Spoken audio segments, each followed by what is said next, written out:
It's ZoTime. Welcome to the ZoTime show presented by HoopsNBrews.com. I will be your host for the night, Daniel Beltz. And well, Laker Nation, it's about to get real.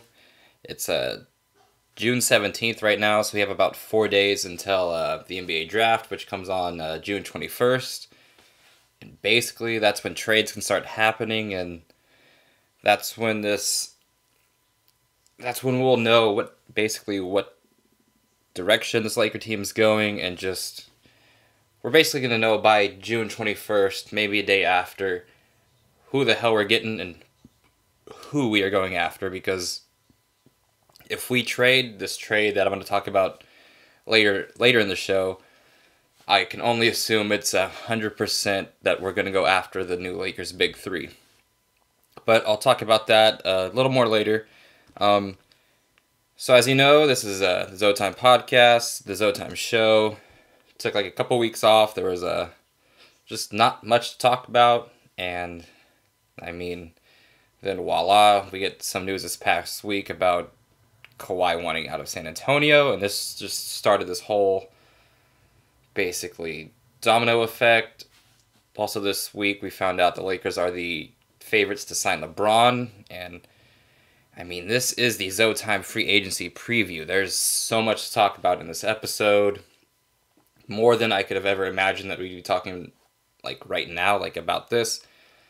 Like realistically, I thought this free agency, we will just be talking about re-signing Julius Randle, keeping the young core, and maybe going after some one-year projects while we try to get PG. I did not think all of this noise would come out about the Los Angeles Lakers. And I mean, I've been talking to other fan bases about this current topic, and they're like, well, this happens every single year with the Lakers the past couple years. They go after the big names, they get nothing. This year, however, is different. We do not have Mozgov's contract anymore. We have a different front office. We have Magic Johnson and Rob Pelinka. They are going to be what sells. We've had a talented team. We won more games than we have in the past. We're going to have cap space. This year seems different, and I don't know if it's just because the Lakers had a better year, so it feels more like it can happen than not, or if it's just Magic Johnson being Magic Johnson, and you just got to trust one of the greatest players of all time to go out and just sign people and get people to meet with you and just feel like you have a chance to just get this Lakers team back in a title contention. I do not know what it is. It might be a mixture of everything, but it now feels more obtainable. Also, big news in the Hoops and Brews family. We are adding some new shows to basically the brand. I'll also be starting a podcast for the World Cup, and maybe might potentially continue that as the soccer season is basically year-round, so I might start that up either weekly or every other week where we just talk about soccer. It's going to be called Pints and Penalty Kicks.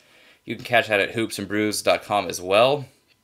And basically, it's just going to cover everything World Cup this summer, since, I mean, it is the biggest sport in the world, and it's the most watched sport in the world. It's just the most talked about sport in the world, so why not cover it?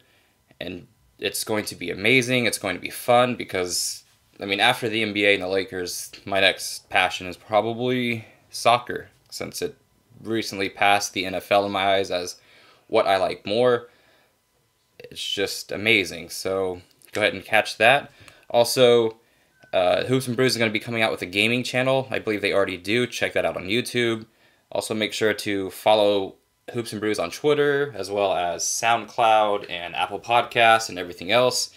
And as well as this new show, I believe it's by a dude named Sam. And it's going to be like called Basketball and something else. Let me check what that is right now. Let's see. It's going to be Basket Sprawl. It's going to be starring Sam B. Basically going to be talking about basketball, movies, and music. Anything culture related. Just make sure to keep an eye out for that and check that out as well. So, like, man, this is the free agency preview. Like, I cannot believe it's already 2 weeks away from July 1st. Like, we're here. Our season ended 2 months ago, like April 13th or somewhere around there. And to be honest, it's flown by. It's probably the quickest, I think the summer ever went from the end of a season to the beginning of the off season, because it flew by. And the NBA Finals happened quick, was a sweep, and like legit, the next thing that's here is the NBA Draft and July 1st. And this summer is about to be crazy, not just for the Lakers, but I think for every NBA team out there. I think you're going to see teams just say, whatever. Let's go and try to form a super team. We're not going to be the only team involved trying to make this happen, but we're the Lakers. We are this esteemed and just highly thought of franchise. Let's go ahead and get the damn job done, because, I mean, I'm tired of the Lakers missing the playoffs. It's been a long 5 years without a playoff team. So our last playoff team was the 2012 and 2013 Lakers, which featured Dwight Howard, Pau Gasol, and an injured, slightly, or not injured, well, he was injured most of the season, but I think he still played in the playoffs. I do not remember.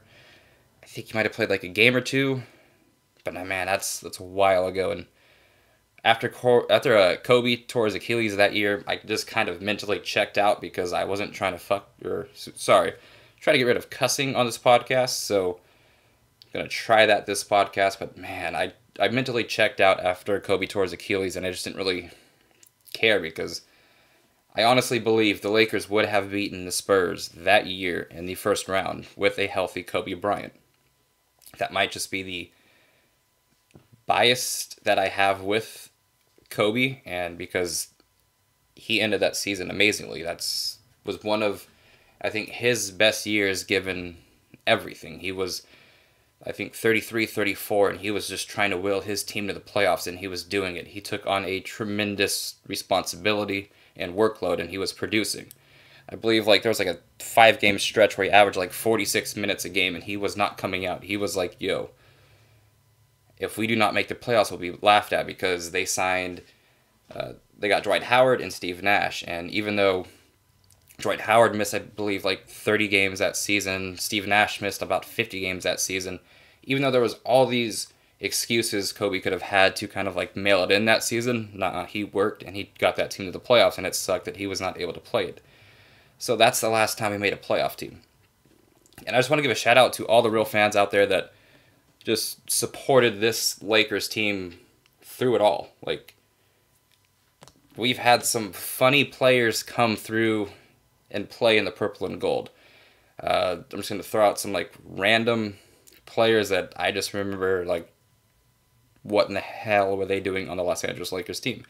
And that starts with Ryan Kelly. Like, I watched him at Duke, and I saw him splash a lot of threes from behind the college three-point line, and he looked more athletic in college.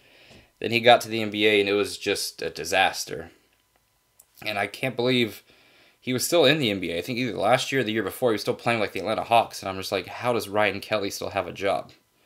And it was always funny when he and Jordan Clarkson would stand next to each other because of the whole Kelly Clarkson thing. And it was just jokes on jokes on jokes back then.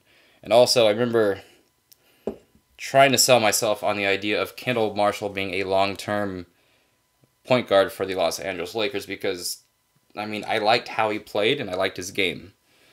But he just couldn't play defense. He could basically do all of the things Lonzo can do on offense right now without defense. So that's not what you want since Kendall Marshall was not able to score as well. If you can't score and you can't play defense, you should not be in the league.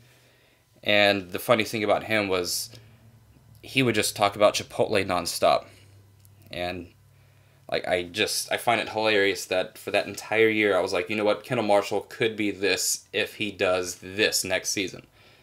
But he was only on our team for 1 year, and wow. There's also Jordan Hill, who actually played pretty well for us. Like, I believe he averaged close to a double-double, like, in the games he started, and for, like, the entire year. And there was a time where I believed he might be the person that replaced Pau Gasol, because there was that one stretch where he tried to develop his, 18-foot jumper, and some games that thing would go in, and then some games that thing would just, like, hit the side of the backboard, and it just looked awful. We also had the Robert Sacre days, Sacre, which he was not an NBA player, but he was hilarious. He had like a Snoop Dogg tattoo, he had a Mike Tyson tattoo on his stomach, and he had like a Thug Life tattoo, and it was a disaster. Like, and then Byron Scott was our head coach, and those were some dark days. Byron Scott is the tank commander if you're trying to tank, so any NBA team out there that's trying to lose a lot of games, hire him as your head coach. But again, let's not try to I try not to hate on Byron Scott that much because of who he was in LA as a basketball player, and he was a hooper, he's a champion, and he's a reason why we won those rings with Magic and Kareem. So, like, I always will have love for Byron Scott, but him as a coach, hilarious. So, just the people that stuck with those teams, and we also had, D'Angelo Russell, Lou Will, Nick Young, Antoine Jameson was here for a bit. Let's see who else was here. Ed Davis, who is still hooping in the league. We've had a lot of people come and go, a lot of roster turnover just to try to either tank or try to rebuild. And it's been a long time coming for the Lakers to have this much hope and optimism. And for those that stayed and did not join the Golden State Warrior bandwagon, it's going to be amazing to be a Laker fan next year because we're in for a treat either way. We could go one or two ways from here, and both I like. We can either keep the young core, which I would have no problem doing, or we can go after the potential big three that I'm going to talk about right now. So if you lived under a rock, you will not know what I'm talking about. But if you have watched ESPN or any other sporting outlet out there, it is being talked about that the Los Angeles Lakers have a chance to put Kawhi Leonard, Paul George, and LeBron James all on a team next year. And listen, I know we love our young core. I've even bought a Ingram jersey, Kuzma t-shirt, and Alonzo t-shirt. And they all showed a lot last season, to show that they're going to be a force to reckon with down the line. But any basketball fan with half of a brain would risk everything to get Kawhi, Paul George, and LeBron because those are three amazing players, and you only do this, though, if Kawhi is fully healthy. Because if that quad is not fully healthy, then you don't do this. Because if he misses another full year, that kind of bites into LeBron's prime, he's still in his prime, which is crazy since he's 33 going on 34. But you need those three players fully healthy next season to have a shot at taking down the Warriors. So let's just go down the line of the three players I just mentioned and kind of talk about what they do, what they bring to the table, and just why I am sold on them coming next season. Okay, the obvious person we'll start with is LeBron. Like I said, he's 33 going on 34, and he hasn't shown any signs of slowing down. As a LeBron hater, I guess you could call me. Last year was my favorite LeBron year. He did everything I wanted him to do, except in the finals, which, you can't blame him for passing to George Hill because George Hill is wide open, but I would have rather have LeBron taken the shot. But for the most part, LeBron took all the big shots in the playoffs. He played like a maniac in the regular season, and he improved that in the postseason. Last year, he averaged 27 points, 9 assists, and 8 rebounds last year. He also shot, 36% from three, which is a step up for him. He was 54% from the field, which is just fantastic. And, he's probably going to finish number 2 in the MVP race, which, if you're telling me, hey, let's go get the guy that finished number 2 in the MVP race last year, I'm all for it. And, I understand that all of us Laker fans have probably made fun of his finals record like crazy. But if we are going to move into, win now mode, we have to not be idiots. Let's sign LeBron. He gives us the best chance of winning next year and for the next 3 to 4 years. So let's go after title number 17. Let's do whatever it takes to make the Lakers relevant again, and let's sign LeBron James. It makes the most sense because I used to, if we, I'll touch on this later. If we sign LeBron only, but we keep the young core, then I do not know because, taking the ball out of our young core's hands and, kind of diminishing their experience and their, just ball handling abilities and basically, Like, we don't want to diminish their chance of getting better. If LeBron came, it would take the ball out of their hands. They wouldn't develop as quick as they should. So that's the only scenario where if we do not get Kawhi and Paul George as well, I can understand why Laker fans might be hesitant on that. But again, it might even benefit our young players to play with a player like LeBron so they could learn how to play in different ways. Because that's basically where we are at in the NBA. If you could play multiple ways on offense, defend multiple positions on defense, you're going to be a great player. So, hell, even if we don't sign those guys, it might be better for our team to sign them. So let's, sorry about that. My dogs are currently howling at probably the neighbors. But, like, it's just crazy how many people do not want LeBron that are Laker fans when it's simple. Like, let's go after title number 17. Let us do whatever it takes. LeBron just put down a 51-point, 8-rebound, and 8-assist game in the goddamn finals against the goddamn Warriors. Like, that is impressive as hell. So then, if you watch LeBron, like, again, he dropped that 51, 8, and 8. Like, why would we not want that? And he was able to do that with the Cavs with Kevin Love and then a bunch of just, I wouldn't say below average NBA players, but they're just average. So now you give him two players the caliber of Kawhi and Paul George. And look out. And I'm not saying if the Lakers sign LeBron, Kawhi, and Paul George, it's going to be easy to take out the Warriors. It's not. They still have KD, Curry, Clay, and Dre. And they're probably only going to get better next season because I guarantee they're going to fix whatever holes they have in free agency. Because who's not going to want to ring chase and go sign with them? So it's going to take a lot of effort for the Lakers to beat the Warriors next year. But, like, just imagining Kawhi, LeBron, and Paul George, like, man, I really want to see those three players play on the same team at the same time. I do not care. I actually enjoy the idea of super teams. But let's just call each super team what it is. They are a super team. It started with the Celtics in 2008. Then the Heat did it with LeBron, Bosh, and Wade.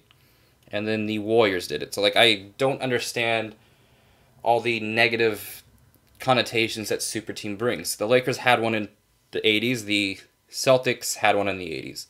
The Bulls had one in the 90s. The Spurs had one for basically the entire, like, 2000 era.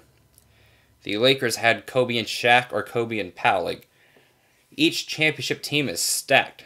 So, like, there has been no competitive balance in the NBA for the past 30, 40 years. The only time there was ever competitive balance in the NBA was the 1970s.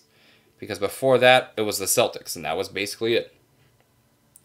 So let's stop making fun of players for joining super teams or needing super teams to win. Because if you look at history, you need to be on a super team or a damn good team to win a ring.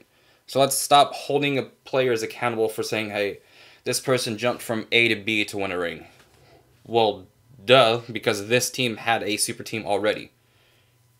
Like, why did the Celtics need to do what they did? Because the Spurs had Duncan, Ginobili, Parker. Why did the Spurs need those players? Because the Lakers had Kobe and Shaq. Why did Kobe need another all-star player?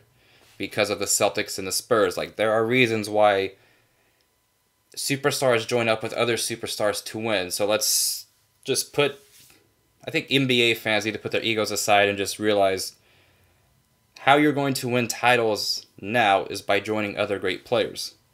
So just do not make fun of these players going forward for doing what they need to do to win. And also, I think as Laker fans, we need to put our egos aside with regards to Kobe and Magic, which is why a lot of Laker fans as well are upset at the idea of LeBron joining. Laker fans, we know how amazing we know how amazing Magic and Kobe were in LA. Like, we know what their legacy was in the Los Angeles Laker uniform. We know they won 5 titles apiece.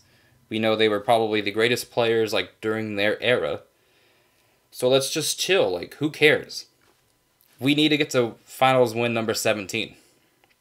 I don't care if every NBA player I hate that's an all-star joined our team. Like, I don't care if Chris Paul, James Harden, LeBron, and all these other players join the Lakers as long as we win.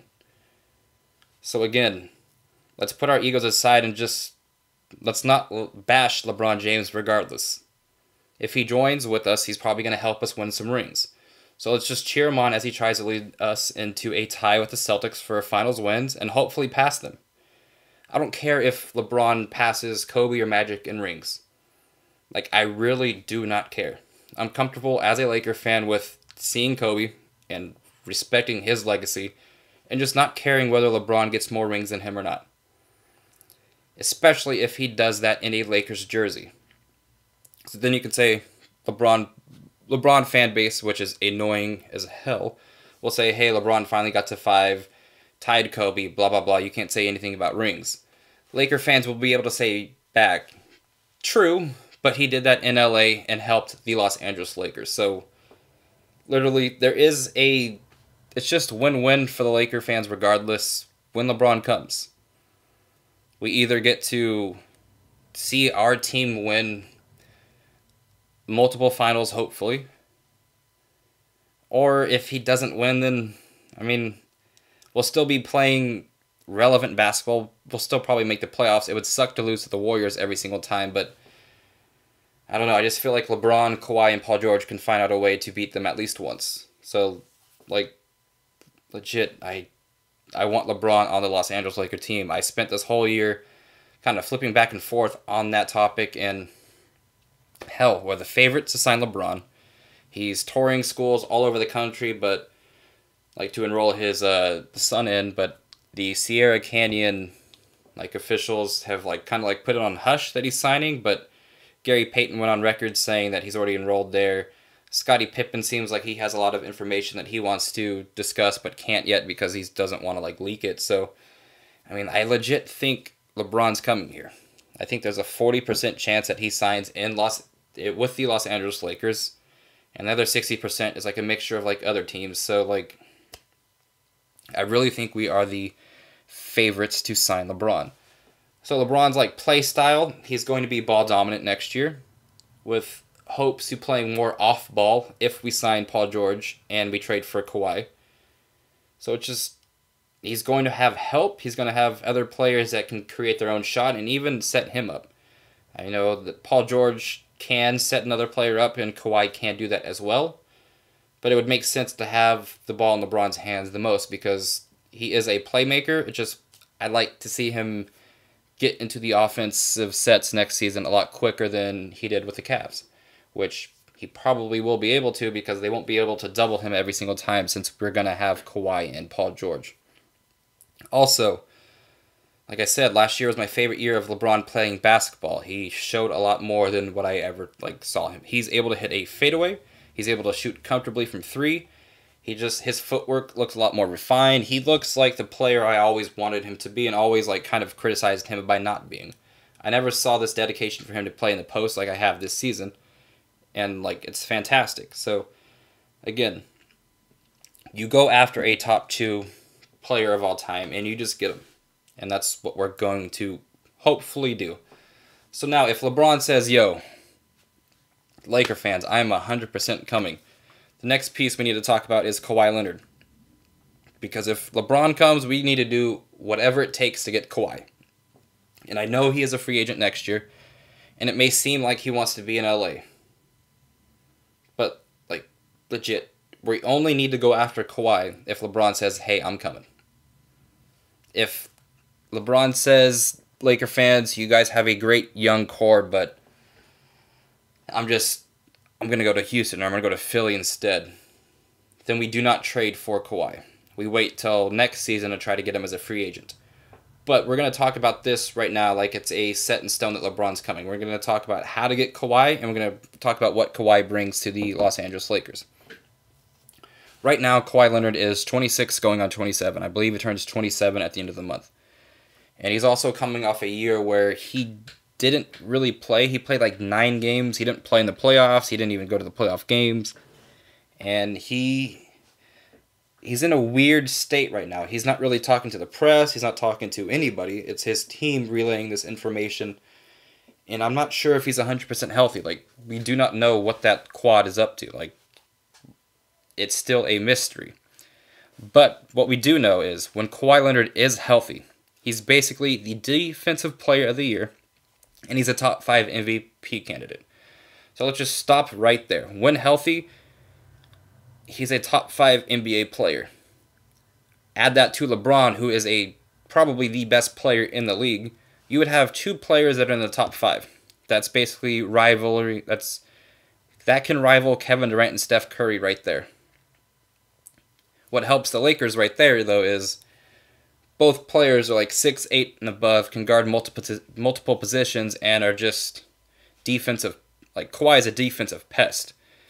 Like, 2-on-2, I'm taking LeBron and Kawhi. So, like, legit, if we can get Kawhi and LeBron, like, man, like, if we just look at when healthy,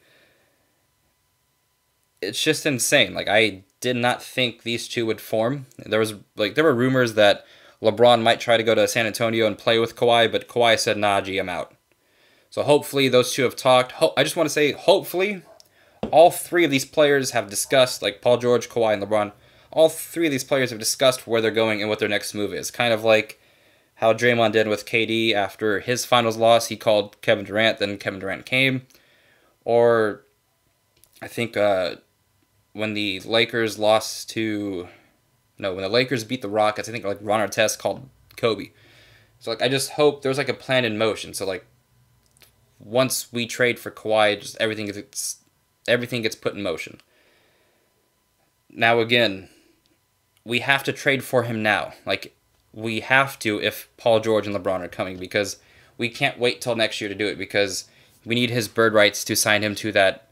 He's not going to get the Supermax with us, but he's still going to get a max extension, like 5 years, 150, kind of like the Blake Griffin contract that he just got. So we're going to need his bird rights to go over that salary cap. So that's why we would need to trade for him now if we have a 100% like guarantee that Paul George and LeBron are coming.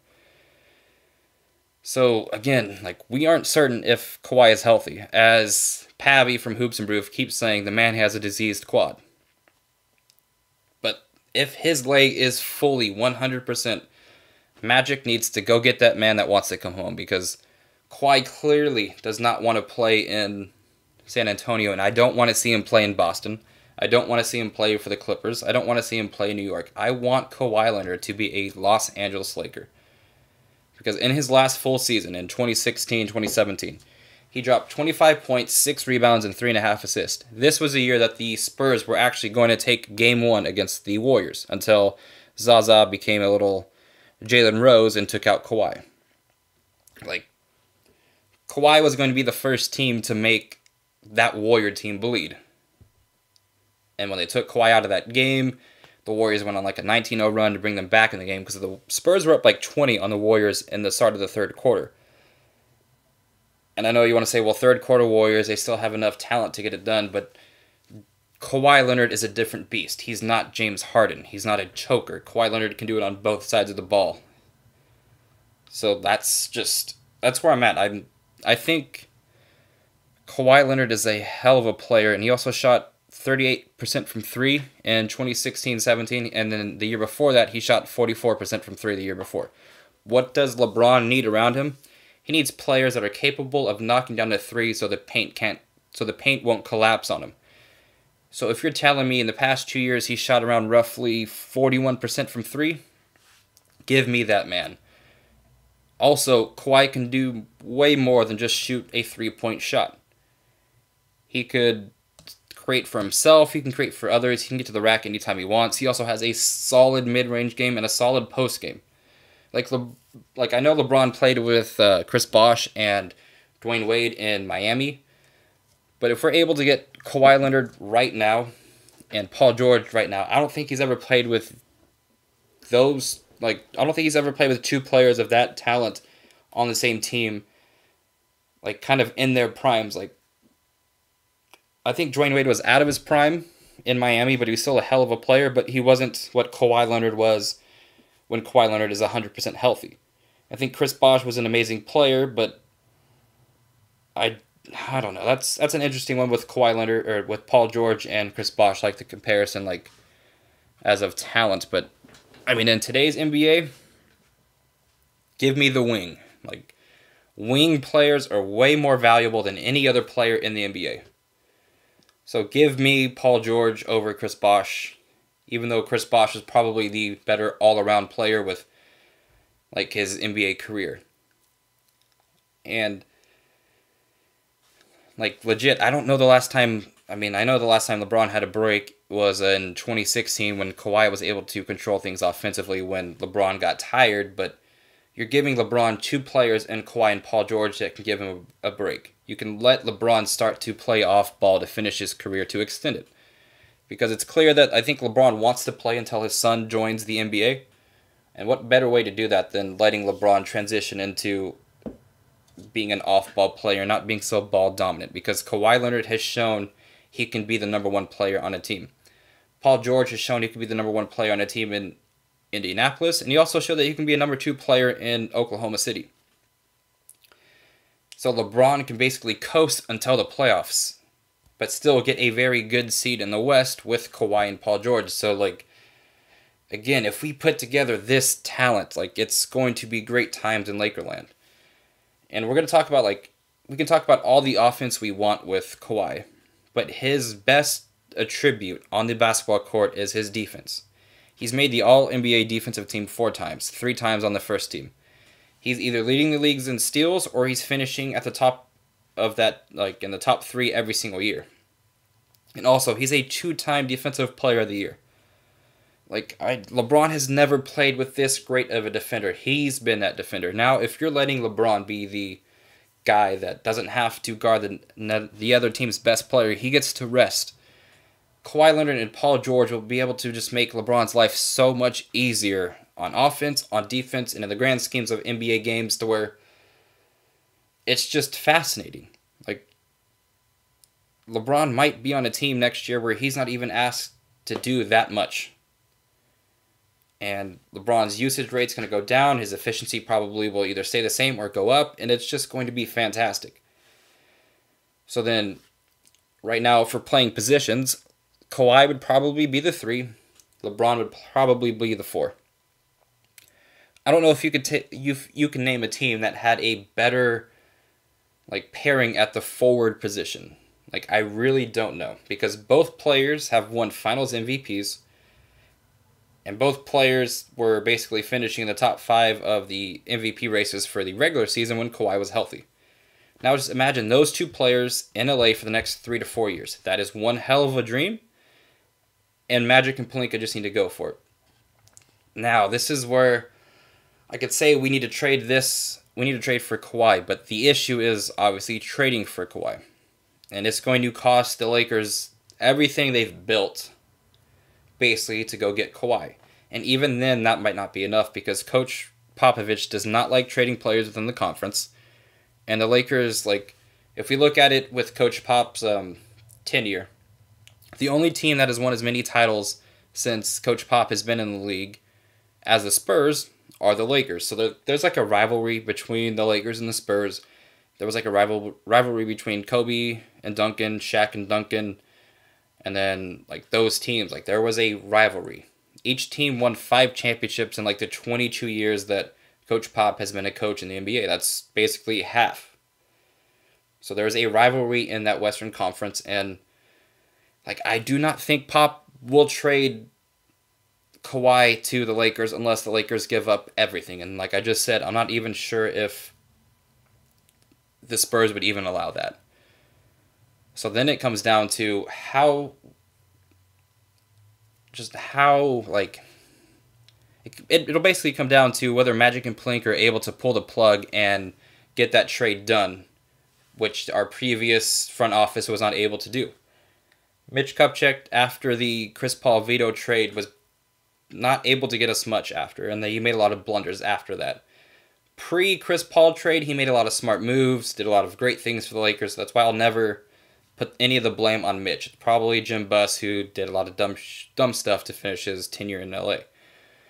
But this is why we have Magic and Pelinka. They were here to basically speed up our process and get us big names. It's time for Magic Johnson, who is one of the greatest players who ever play basketball, to get in a room with these free agents, to get on the phone with another person's GM or president of basketball operations, and say, this is what I need, this is what I'm going to give you, and let's get it done. And I've been told by, there's been stories of how when Magic walks in a room or gets on the phone, he, commands everyone's presence and everyone listens to him, and he's just this icon. So it's time for Magic to do that, to get it, and get us these players, man. Let's go get Kawhi. And they've done already a great job at acquiring assets and setting us up for a very nice future if we do not go down this route. We have a solid foundation, and we can get to that end of the tunnel and win probably a championship or so in the future. But we're at a crossroads. Do we go after the big names, get the big names, and try to win now and try to just do everything in our power to knock down the Warriors? Or do we build around this great and promising young core? So this is the crossroads we're at, and all you've ever heard Magic basically allude to is big names, big names, big names. So it's time to get big names if we're going to go that route. Because if we do not get Kawhi or LeBron, I think the obvious thing is we're just going to build around the young core and see where that takes us. And like I said, to trade for Kawhi, it's going to cost everything. And like I mentioned earlier, I've already invested money into basically our young core. I've even bought big baller brand stuff. I ordered a Kuzmania t-shirt, I believe, last week. I've got a Brandon Ingram jersey, got a Kuzma purple Nike dry fit t-shirt, and I've got a yellow Lonzo Laker dry fit t-shirt. So, it's going to suck because I'm personally invested into this young core, but it's going to require Kuzma, Ingram, Hart, and first-round picks to get us Kawhi. And I think we only do that if they take on Deng as well. So, there's going to be a give and take with both of our teams. And the Spurs are going to have to take on Deng's contract. So, hopefully, Ingram, Kuzma, Hart, and their first-round pick this year, and then, in 2019 or 2020, because you can't trade back-to-back, so maybe 2020. I hope that's enough to get Kawhi. But Kawhi Leonard can help the Lakers out tremendously in the upcoming days. If Kawhi Leonard says, hey, to all these teams that are interested in trading for me, I'm not interested. I only want to sign an extension with the Lakers. I only want to play for the Los Angeles Lakers. This is what Paul George didn't do. If Kawhi does this, his price drops. Legit. Getting him would be a lot more obtainable if Kawhi says, hey, I'm only playing for the Lakers, all you other teams can suck it. Because then the Spurs lose every amount of leverage. Because that would mean Kawhi's leaving next season, and he's leaving for free. So the Spurs wouldn't get anything back. So if you're the Spurs, do you want to get something back or nothing at all? That's an easy answer for me, regardless of where Kawhi wants to go. You always want to get something back in return for a great player. Now, if he does not do that, expect other teams to throw probably better offers. The team that can offer the most is the Celtics. They have so many picks, and, they have Jaylen Brown, Jason Tatum, Kyrie, and Gordon Hayward. They did all of what they did last season without Gordon Hayward, so you can believe one of their forwards, who are all very good players, are actually going to be on the trading block. Mix that in with the Kings pick, and then all the future firsts they have. They could probably throw in a more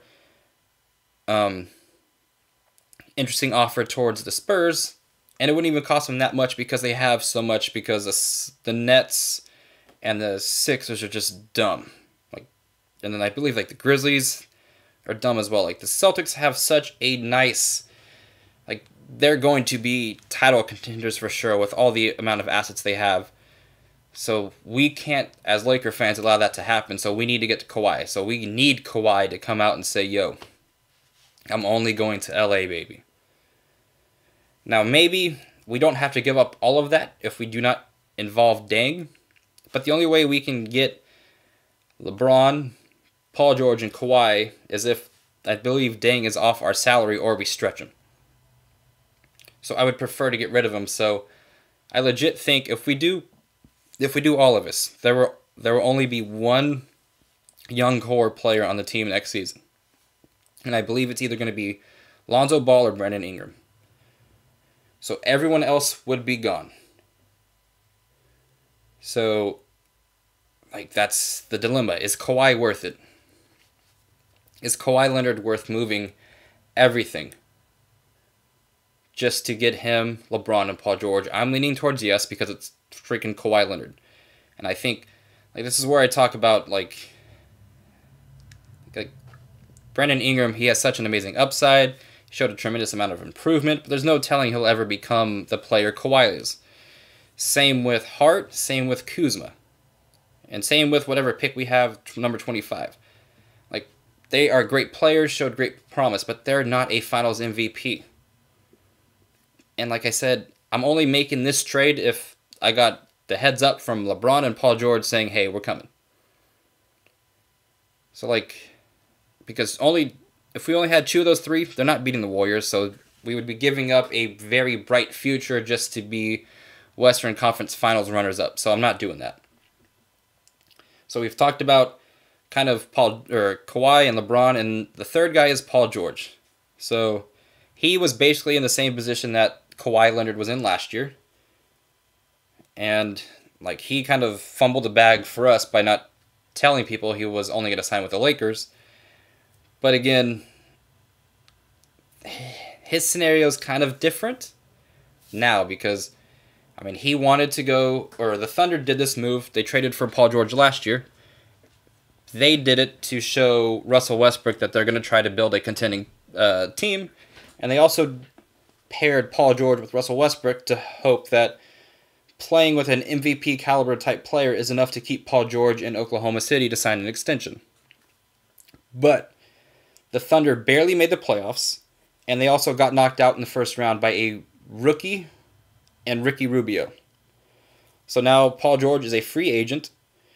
So in my mind, I'm like, would Paul George rather stay in Oklahoma City and get knocked out in the first round or come join LeBron and Kawhi Leonard? That's a very obvious answer. And if he chooses to stay in Oklahoma City, I question the man's intelligence, but then I don't, because the man went to Fresno State, and I mean that's where I'm from, and he's a very talented player. I don't know why he settled for Fresno State. So it just kind of blends into the whole thought process of Paul George.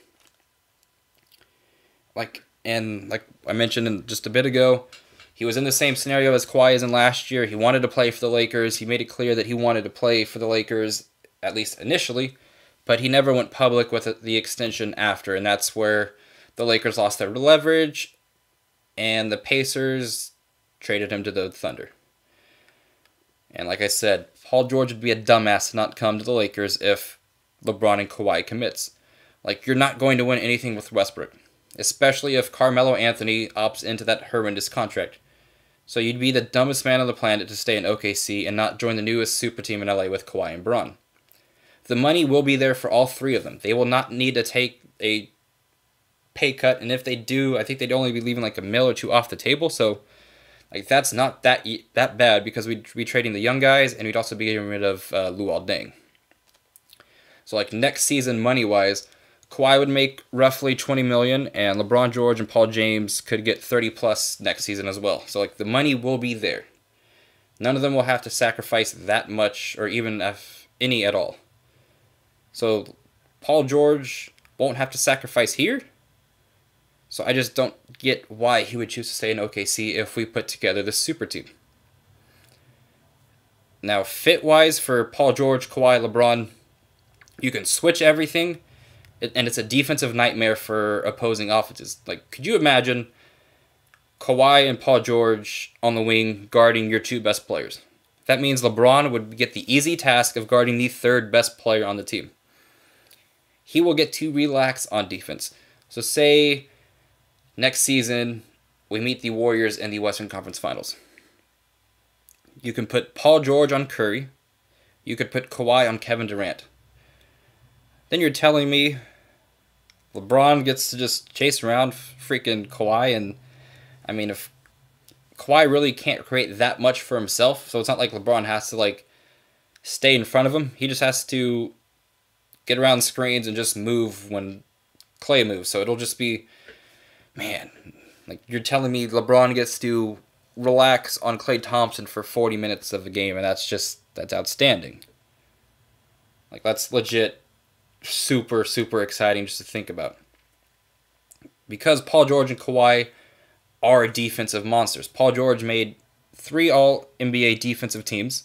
So, like, our wings will shut you down. It'll be tough to score on us. They're all long. They're all quick. They all can move their feet. They all can play defense. And, I mean, even last year, playing with ball stopper Russell Westbrook, Paul George still averaged 22 points, 5 rebounds, and 3 assists. He would have led our team in scoring this year as a number 2 option in OKC last year. He also made 3 threes a game. So, like, he can shoot the ball, and he shot 40% from deep last year. So, again, that is the player you want next to LeBron. You want a player that can shoot threes. And everything I said about Kawhi Leonard being able to score for himself, set others up, and just play ISO ball, Paul George can do that. LeBron would have 2 players that can do multiple things on the offensive side of the ball, instead of playing with people that can just do one thing. Like, if you look in Cleveland, basically every single player on that roster can only do one thing on offense. Like, Tristan Thompson, what can he do? Finish around the rim. That's it. Larry Nance, finish around the rim. George Hill, shoot threes. J.R. Smith, shoot threes. Kyle Korver, shoot threes. Those are players that are only one-dimensional.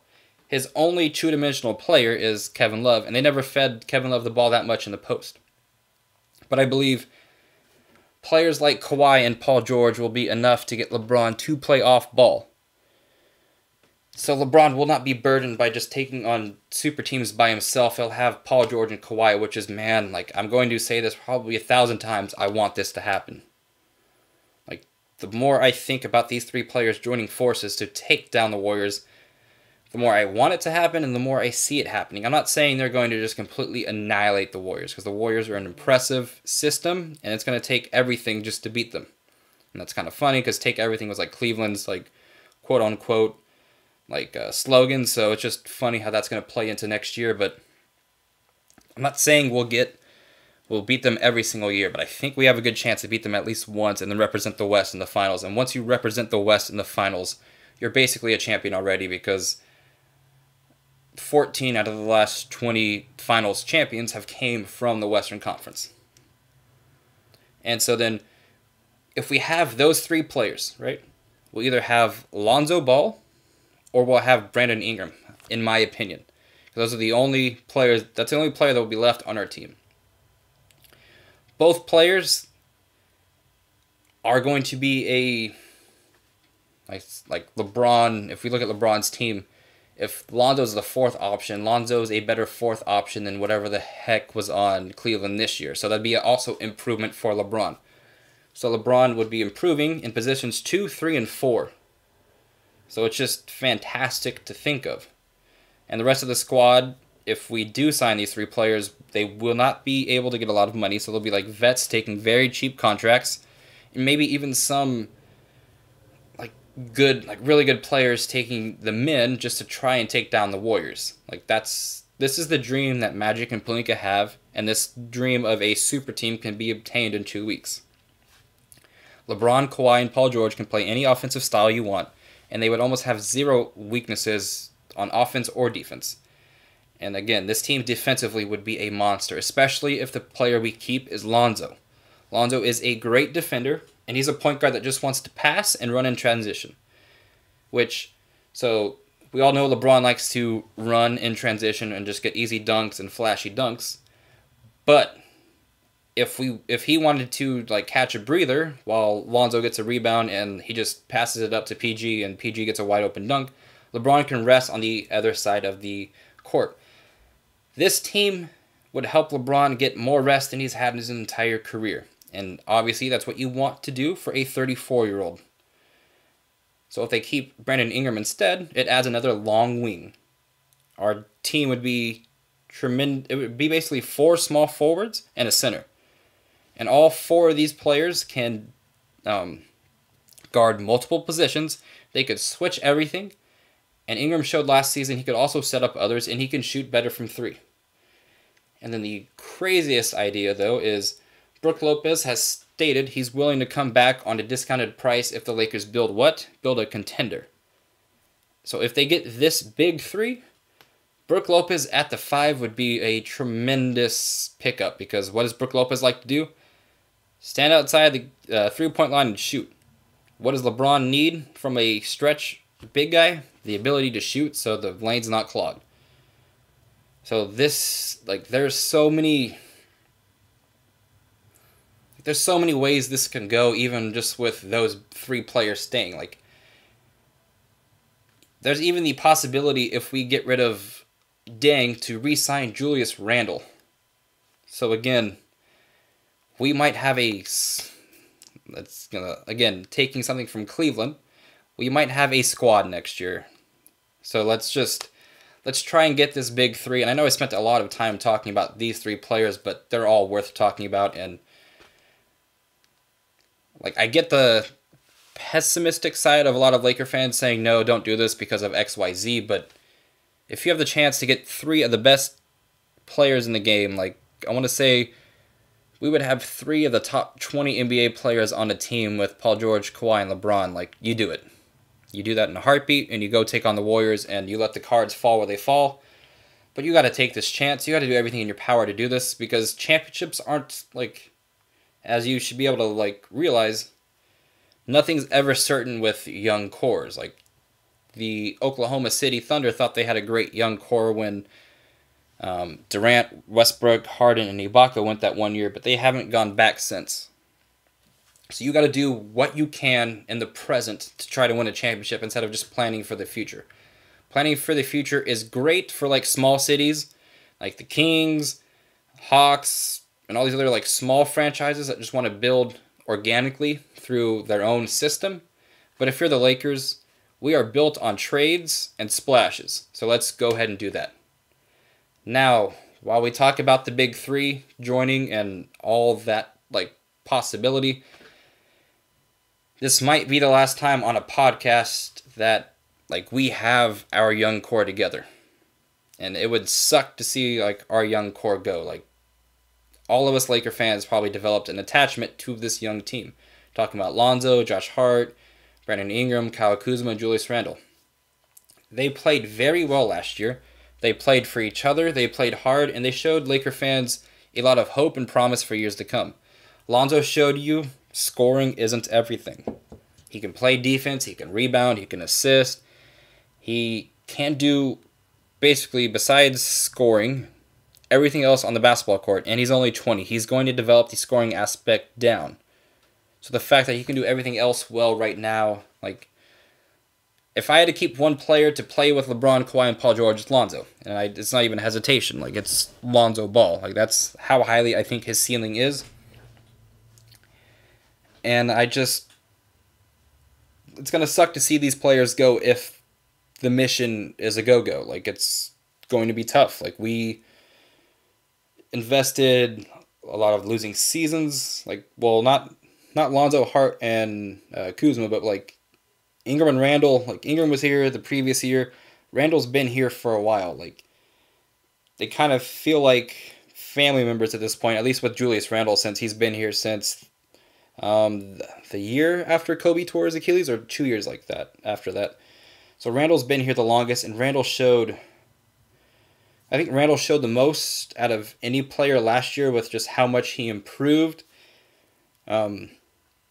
He even became a better playmaker at the end of the season, even though he still kept his head down, but he finished at the rim tremendously. He showed tremendous development with his defensive ability and his just how he's able to stay in front of wings or guards. It was fantastic. He would play, if he got switched on to a guard or a wing, he wasn't clueless. He was going to stop you from scoring, and that was that. And then he also played well against Joel Embiid and in that second 76er game, to where he showed that he could, even though he's 6'9", he can guard big guys. Then we go to Josh Hart, who I think is going to be a Derek Fisher type player. he's never going to be the best guy. He's never going to be the flashy guy, but he's going to be someone you can depend on when the going gets tough. He's going to play with a lot of heart, and he's going to hit the big shot every now and then.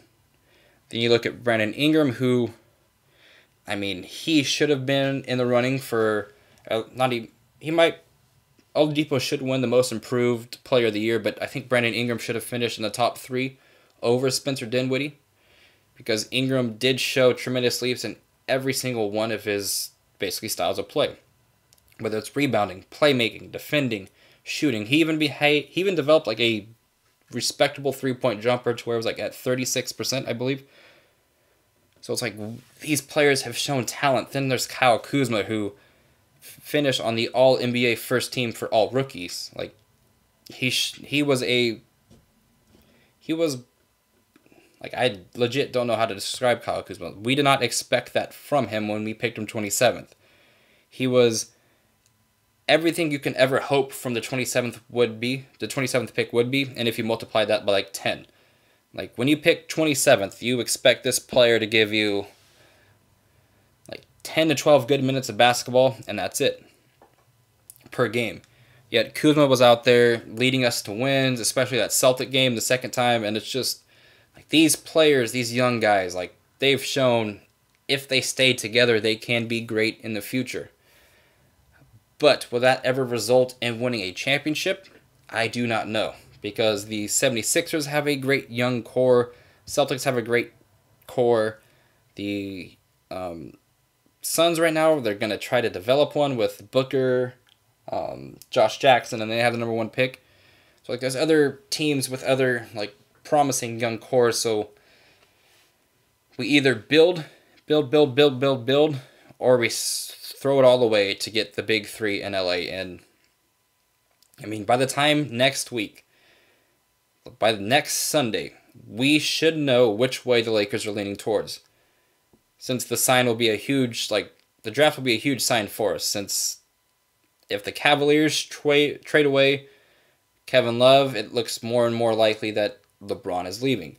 Then we got to look at what other teams that are rumored to sign LeBron, what they're doing, what trades they're making. If we trade all of our players to the Spurs during draft night and our draft picks, obviously we're leaning towards Kawhi, Paul George, LeBron. Like, if this is it for our young core, thanks. Thanks for showing the Laker brand of basketball is back, and that this is the last year it's going to be out of the playoffs. And they showed the Lakers are ready to be back in contention. And I wish every single player in our young core success on their next team if we do part ways with them. And I think the toughest player it'll be for me to see go has to be Julius Randle. He's our longest tenured Laker. He showed the most improvement, and while I don't think he has the biggest upside, I think that's Lonzo Ball. It'll just be tough to see Julius Randle go. So again, that's kind of our free agency preview with the big 3. I'll be back next week to talk about more once we find out more information. And then so the blueprint right now is get the big 3. Next week, I'll talk about what we're going to do after we get the big 3. So until then, make sure you go ahead and follow ZoTime Podcast on Twitter, where I'll be discussing all of this until we know who is on our team. Go ahead and get yourself some merch from HoopsNBrews.com as well.